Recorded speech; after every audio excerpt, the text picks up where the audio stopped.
Imagine you're a fighter jet pilot and you're in a dogfight at 30,000 feet. You're moving at Mach 1, speed of sound. If you stop to think, you're going to die. But here's the paradox. If you don't think, you're also going to die. See, most people believe that decisiveness is a personality trait. You either have it or you don't. And I'm going to tell you, that's a lie, my friend. See, decisiveness is not a trait. It's actually a process. It's a mechanical loop that happens inside your brain. And the reason you freeze during a high-stakes negotiation or panic when a crisis hits your business, it's not because you're weak, it's because your loop is too slow. Hi, my name is Alan Stafford, and I'm a certified neuroscience coach. Welcome to the channel where we use science to help you think sharper, break through the noise, and hopefully make better decisions.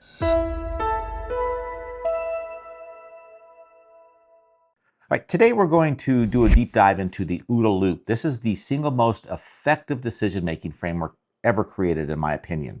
So to understand the OODA Loop meaning, we have to talk about the man who invented it. And this wasn't cooked up by some CEO in a boardroom or a professor at Harvard. It came from a renegade Air Force colonel named John Boyd. See, Boyd was what's known as a pain in the ass to the Pentagon, but he was a god in the cockpit of his jet. They called him 42nd Boyd, and he had a standing bet with other fighter pilots. He could start a mock dogfight with any pilot in the world in a position of disadvantage and defeat them in under 40 seconds. He never lost that bet. See, Boyd wasn't winning because his plane was faster. He was flying the same jet as everyone else. He was winning because his mind was faster. He realized that combat is a series of time intervals. So if I can process the changing environment faster than you can, I can take an action that you didn't anticipate. So by the time you react to that action, I've already done 3 other things, he would think. I've gotten inside your loop, your brain crashes, you panic, I win. So what is OODA Loop? Well, it's an acronym for a 4-step cycle that your brain does thousands of times a day, usually on autopilot. It's observe, orient, decide, and act. Now, it sounds simple, right? Okay, it sounds like common sense, but here's where the corporate training version gets it wrong and where the OODA Loop military application gets it right. See, most people think this is a checklist. First I observe, then I orient. Nope, I'm going to tell you it's not. It is a continuous high-speed feedback loop. What you're doing is observing while you're acting. You're deciding based on an orientation that is constantly shifting. So why does this matter to you? I mean, you're not flying an F-86 Sabre, right? You're actually living in an attention economy designed to hijack your decision-making process. The news cycle, social media algorithms, bad faith pundits, they all rely on one thing, keeping you stuck in the observe phase. What they do is they flood you with so much data, shock, fear, outrage, that you never get to orient. You never get to decide. You just react. And if you want to think sharper, you have to take control of that loop. Specifically, you have to master the second step, and that is orient. That is the key to the castle. So if you can master the orient phase, you don't just survive the chaos, you exploit it. So let's break it down for you. This is the OODA Loop diagram you're going to see in most MBA textbooks. It looks like a nice clean circle, and it's completely wrong, folks. See, this circle implies that decision-making is a tidy step-by-step process, but the real world is messy, and your brain, it's also messy. See, this is the actual diagram John Boyd drew. It looks like a plate of spaghetti, right? But if you want to understand how your brain actually works under pressure, you need to understand this mess. So let's get OODA Loop explained properly, step by step. First, observe. This is the raw data intake, what your eyes are seeing, what your ears are hearing. See, in the neuroscience world, this is where the problem starts. We think our eyes are cameras. Folks, they're not, okay? Your brain doesn't record reality, it just constructs it. So if you're stressed or tired or angry, your brain will literally filter out the data that contradicts your mood. This is what's called confirmation bias, and it's kicking in at the very first step. You aren't observing the world, you're basically observing your own expectations. All right, so this brings us to the second step, and I need you to listen to this very closely because this is the most important part of the entire video. It's orient. Boyd called this the Schwerpunkt, or the center of gravity. See, orientation is the filter that you pass all the data through, and it consists of your DNA, your genetic heritage, or how you were raised, which is your cultural traditions, your previous experiences, which is your trauma and your training, and new information. So think of Orient as your operating system, okay? If you're arguing with your spouse and your orientation is set to defense mode because of basically how you were raised, it doesn't matter what they actually say. You will interpret it as an attack. You will decide to attack back and you will act destructively. See, you didn't make a bad decision, you had a bad orientation. Now, the last two steps happen almost instantly. Decide is the hypothesis based on what I see, I observe, and how I interpret, how I orient myself. I predict that if I do X, the result will be Y. See, act is the test. You run the experiment. But here's the magic. See, the moment you act, you have changed the world. The situation is now different, which means you have to immediately start observing the new reality. See, the loop starts again. The person who can cycle through this, observe, orient, decide, act, and then immediately observe the results of their action, that is the person who wins. And see, most people act and then they stop. They wait for applause. They wait for validation. The OODA master doesn't wait. They are already on to the next loop. All right, so now before we get to the practical examples, we have to address the elephant in the room, okay? So if you go to Reddit or read modern military journals, you will find plenty of OODA Loop criticism.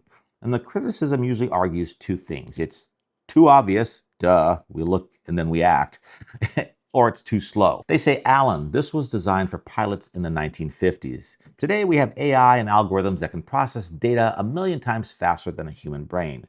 If the game is about speed, well, humans have already lost.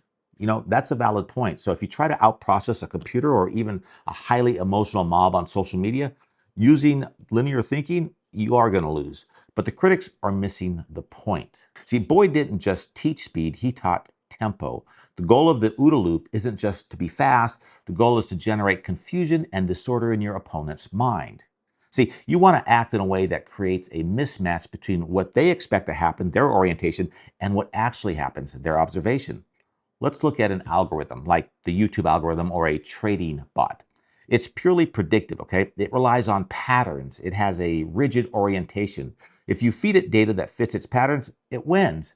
But if you do something highly entropy, something completely unexpected, something that breaks the pattern, you crash its loop. It can't orient. It freezes. See, this is how you win against a bad faith arguer or a manipulator.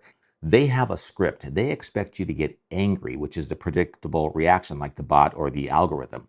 When you get angry, they win. See, they're inside your loop now. But what if you don't get angry? What if you use the steel manning technique I've talked about in several videos, in my past videos? What if you agree with them on a minor point and then pivot? See, you disrupt their rhythm. They expect a fight. You gave them nuance. Now they have to pause to orient again. They have to think, wait, is he on my side? See, in that split second of confusion, you have the advantage. You have reset the board. So forget the criticism that it's too slow.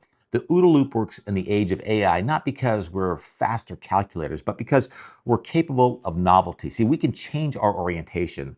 Machines struggle to do that. That's your edge. See, theory is useless without application, okay?